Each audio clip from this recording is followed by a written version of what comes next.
Imposter syndrome, it's something we all get, and it's not great because I firmly believe that we should all enjoy what we do.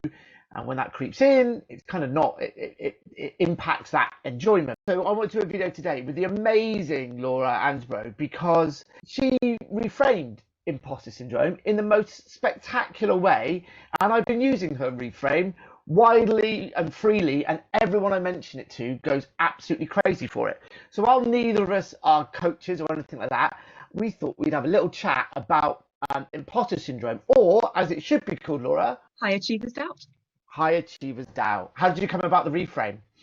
Well, it was really interesting, actually. I was talking with a group of highly talented business owners, the kind of people who I really admire, I really look up to. When I spend time with them, I look around and I think, oh my gosh, I'm the only person who isn't a real grown up here. They're all, doing these incredible things with their business. And yet I then found out that they all felt imposter syndrome. They all felt like they were winging it, that somebody was going to find them out, that it was all going to come crashing down at some point. And it was such a revelation to me because, like I said, these are amazing people doing incredible things with, their own business that they've built from nothing. And I just thought, well, these aren't imposters, these are high achievers, and they're just feeling a bit of doubt about taking that next step. And that's how it came about, really. Yeah, and because I love it, because all the things you see from anyone on any podcast or whatever is that no matter where you get, you still feel this imposter syndrome, right?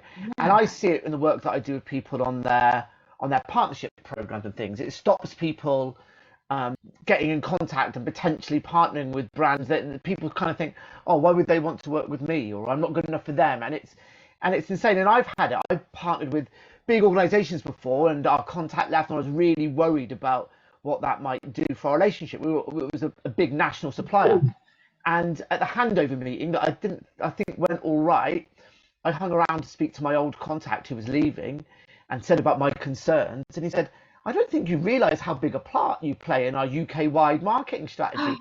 And I just didn't. And it was little old me in this big multinational organisation. And I think that imposter syndrome stroke high achievers doubt, it kind of, it can, at its worst, it can really hold us back, can't it? Which is insane. Definitely. And it means that, you give yourself a negative label. You're thinking yourself as an imposter. And that's not a good thing. And when you're holding yourself back with those beliefs, it's so limiting, isn't it? Now I am sounding like a coach, not a coach, but it does limit you. And when you kind of look back and realize the journey that you've come on, actually you realize that you are an achiever, not an imposter. And thinking of yourself in that way, it helps you to break free from those thoughts, really. And I guess the work you do with your clients on copywriting, right? Does it stop people putting out the content? Like for me, it potentially stops people partnering with people they really should be going for. Do you see that with your clients, that people don't put out the content that they should be putting out for? I think you're right. I think it's a really good point. People often, they feel like their knowledge and their expertise is kind of nothing special.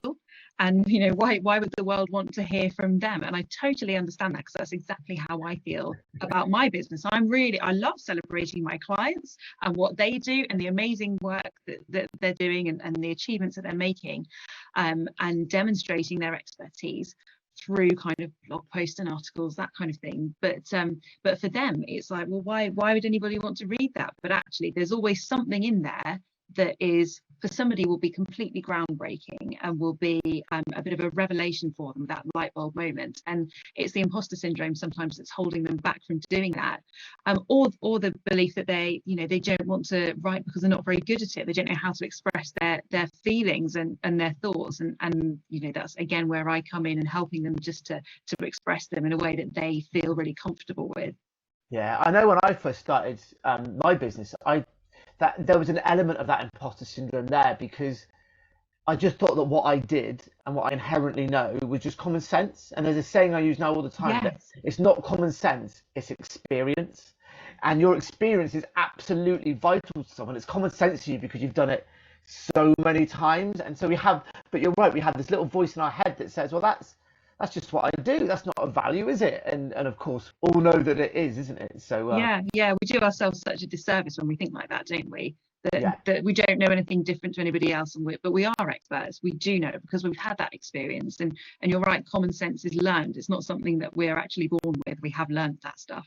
Yeah, absolutely. And I think when you genuinely do get that feeling of doubt, it's a good thing though, right? What I love about high achievers doubt is that it's a positive reframe, which is what it should be. Because when you're feeling it, it's because you're pushing yourself out of your comfort zone. And that's where growth happens. That's where opportunities happen, right? And I think that's the thing that I love the most about it, Laura. And I think it's the reason why whenever I mention it, people get excited about it, because we all know that we need to feel uncomfortable and get out of our comfort zones to grow, but it still doesn't mean it's enjoyable all the time, does it? And anything that can make it more enjoyable is a good thing in my book. So yeah, exactly. And if we can embrace that feeling and just go, oh no, this is a good thing because it means I am pushing myself that next step, even if it's a really tiny step, if I am pushing myself that tiny bit, and we can embrace that feeling, then it becomes a positive. And instead of being a fear that holds us back, it becomes a fear that we can push through, something that we can be brave about and enjoy the experience of growth and development. And get that amazing bit of content out, or form that new partnership, or whatever other wonderful things we feel unburdened by. So look, Laura, I thought, thanks for chatting. I thought it was a great thing to come on a video about. I feel slightly guilty whenever I mention High Achievers Doubt, because I don't want to take credit for it because it's come from you. But I know you love the spreading of the word. And yeah, spread the word. I thought this was the best way, and maybe now whoever's watching this can spread it further as well. So rid themselves of imposter syndrome, embrace high achievers doubt, and go out and spread the word, because so many people have that horrible feeling of imposter syndrome, and if we can just get rid of it, I think we'll all do really amazing things. Yeah, absolutely. Awesome. Right, cheers, Laura. Thanks, everyone. Thanks, bye.